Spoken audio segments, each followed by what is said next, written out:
Hello everyone, সন্টাস ডায়েরিতে সকল বন্ধুকে স্বাগত জানিয়ে আজকের পর্বটা শুরু করছি। আজকে আমি এখানে করব এঁচোড় চিংড়ি। তো এঁচোড় চিংড়ি করার জন্য আমি প্রথমে এঁচোড়টা রাতে কেটে ভিজিয়ে রেখেছিলাম, তো কষটা পুরো মানে বেরিয়ে যাওয়ার জন্য। তারপরে সকালবেলা নুন হলুদ দিয়ে সেটা সিদ্ধ করে নিয়েছিলাম। এবারে আলুটা খুব ভালো করে ভেজে পেঁয়াজটা ভাজার পর আমি সেই একই সঙ্গে চিংড়ি মাছটাও দিয়ে দিয়েছিলাম। তো আলু পেঁয়াজ চিংড়ি মাছ ভেজে নেওয়ার পর তারপরে এঁচোড়টা দিয়ে সবগুলো আবার ভালো করে একটু ভেজে নিয়েছিলাম। 2-3 মিনিট ভেজে নেওয়ার পর সেখানে নুন হলুদ লঙ্কার গুঁড়ো আর একটু জিরে গুঁড়ো দিয়েছিলাম, আদা রসুন বাটা, আর এই সব মশলাগুলো ভালো করে আমি কষিয়ে নেব।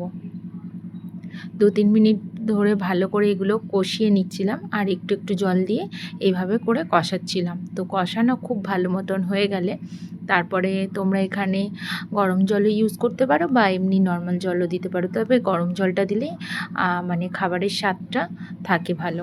তো আমি গরম জল দিয়ে আর একটু ভালো করে তো আমি এখানে একটু গরম জল দিয়ে একটু গ্রেভিটা ফুটিয়ে নিয়েছিলাম। তো এইভাবে যখন একটু ফুটে আসবে হালকা একটু চিনি বা গরম মশলা, চিনি দিয়ে দেবে, আর যদি গরম মশলা দিতে চাও গরম মশলা দেবে বা ধনেপাতা দিতে চাও ধনেপাতা দিয়ে নামিয়ে নেবে। ব্যাস রেডি।